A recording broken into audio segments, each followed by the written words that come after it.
Bitcoin technical analysis. Today we're with Flibber and BTC VIX. Hey guys, thanks for coming on. Hey, Thanks for having us.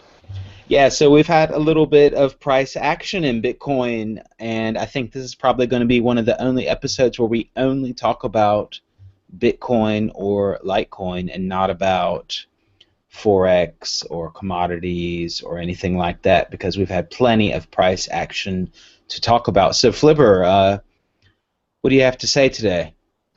okay, so this chart I've got here is the Bitfinex 2 hour. You can see since the top we've dropped 27%. So that's a pretty sizable drop. Wick straight into this support level down at 360, which is kind of nice. There's two here. So this was a great buy zone down here. Unfortunately, I was actually longer from a bit earlier. But also on these EMAs, you can see like just about here, like we're just above this, what is it, the 90 on the 2 hour on Finex, just above it, and we're just above it here as well. Trend is still up, so I'm kind of expecting this low to hold pretty strong eventually. You know, you know how it kind of patterns out, kind of does a bit of this, doesn't it, before eventually coming back into maybe like this kind of level or this kind of level or this kind of level. You know how it works. But yeah, I'm expecting this low to hold really. So that's my Finex one. This is OKCoin. You see OKCoin also wicked absolutely perfectly into this dynamic level as well. I've been watching this one for a long time though, because I have orders on this like 389 to kind of 379 little void here, and I've had them on all week and I'm not moving them because I think maybe because China's like literally through the roof in terms of how far away from Finex they are. And yeah, so I could see like there's going to have to be some kind of equalization. People are going to be buying in Finex, selling in China. That gap is going to have to close.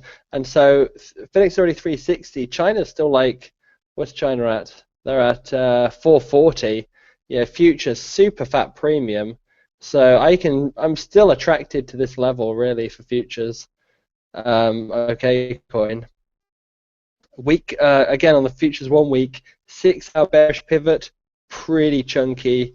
Like I can't see us taking that out anytime soon, especially when you add the fact that we have no shorts on Finex. So if we don't take out this 6 hour bearish pivot and higher time frame 6 hour, 4 hour kind of starts to roll over, then we could see these shorts begin to build up again as people sell coin, as on the rebound, and then begin to open up shorts as well for the down sell. Again, this is Finex, just kind of on this 2 hour. You can see, look, these the 2 hour six. This is a 2 hour 60 EMA, and the 39. You see, this held us pretty much perfectly all the way. Just wick straight into it again. Plus this nice little block of wicks down here, which price seems to be rejecting right now. And even this little block down here, 272 down to 262, that's nice too. OKCoin China, yeah, look, this is the same EMA, and down here on China is down at this wick, down at 25.50. So will China get down there? I mean, don't know, we'll see. Also, Face of the Moon, we have auctions like either today, tomorrow, something like that. We're also pretty close to kind of like a lunar cycle change, then going into a down moon. So that's going to be like, this is like your perfect lunar setup right here. Like if I could draw this perfectly for lunar wise, it would bounce back up through the rest of up moon and then tighten and tighten, and as we cross over into the down moon, we're then just going to end up doing some obliterating cells like this, and just shell shock everybody. That's what I'm thinking. Thank you. Okay, thanks a lot, Flibber. Okay, BTC VIX. I think there have been a few margin calls, on this whole move up and down. The volatility has definitely picked up in your call BTC VIX. So maybe you want to tell us a little bit about that. Yeah, I just wanted to point out something that was pretty interesting that we'd been talking about, and we just saw it actually come into like alignment with each other. Both Bitfinex and Stamp had been running almost $40 above BTCE, and now, I mean, they're within, $4 of each other after this big dump. So I just wanted to kind of point that out as there's a lot of, different spreads across all of these exchanges, and we haven't been used to that because we haven't seen this amount of volatility in quite some time. So the first thing I wanted to do is just scroll out to what we're looking at on the weekly chart. Obviously, we've basically been sideways, the duration of 2015. And we've finally broken out of this range, right? Range expansion for the first time. Just looking at some levels that we hit with this kind of shooting star looking weekly candle, we hit some pretty key levels in here that still has me short-term bullish. So that's why I wanted to move in a little bit. Let's see here. Yeah, this is kind of my prediction for going forward. A lot of people think this is the end. They're going to start shorting. We're just going to kind of grind higher back to this like divergent leg on this wick, and then we'll settle down here.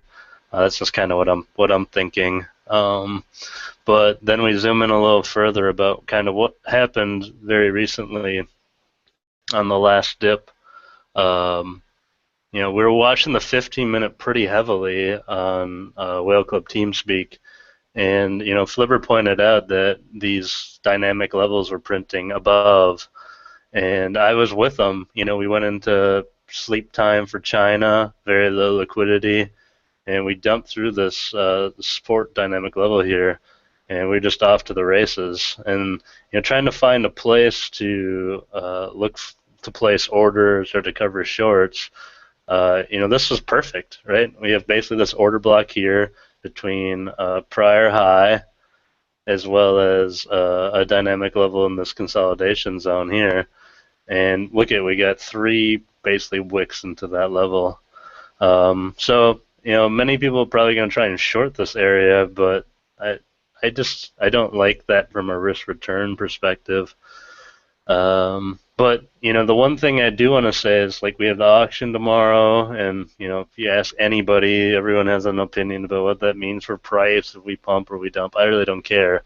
But what is on the books is these liquidations on front week. They're sitting at 470. What's front week at right now? 466? Anybody? I'm sorry, I can't tell you. I mean, I only got the spot charts up. Sorry, 431 currently. 431. Yeah, so, if the history I see is we tend to kind of push up into these margin calls, doesn't mean we're going to close them. There's not too much damage with the almost 1K of insurance fund there, but we might try and see them just kind of hold it into that level with settlement coming in like 36 hours roughly. I think that's all I got for charts, so thank you. Okay, yeah, thanks a lot. Yeah, I just wanted to point out the, what's been going on also in Litecoin. So as you can see, that last daily candle is stretching all the way from about 540 all the way down to $3 in one day over at Bitfinex. So, that's a pretty wide range, and that's a nice Darth Maul daily candle there on Litecoin. So, let's see what happens. Probably it'll follow whatever Bitcoin does, but as you can see, it's a lot more volatile, and that's one of the most volatile days I've seen in a while in Litecoin from, $2-3 range there. The weekly Bitcoin also, nice wick on the weekly candle right now, poking out of that weekly Kumo right there, and also really crazy wick on the daily candle, the last daily candle right here. So, let's see if that kind of consolidates around this area, what VIX and Flipper were kind of saying around, or if this busts through this Hugin right here and comes lower is yet to see. But so everyone, thanks for watching. This was Bitcoin Technical Analysis. Please subscribe to this channel, World Crypto Network. Talk to you soon.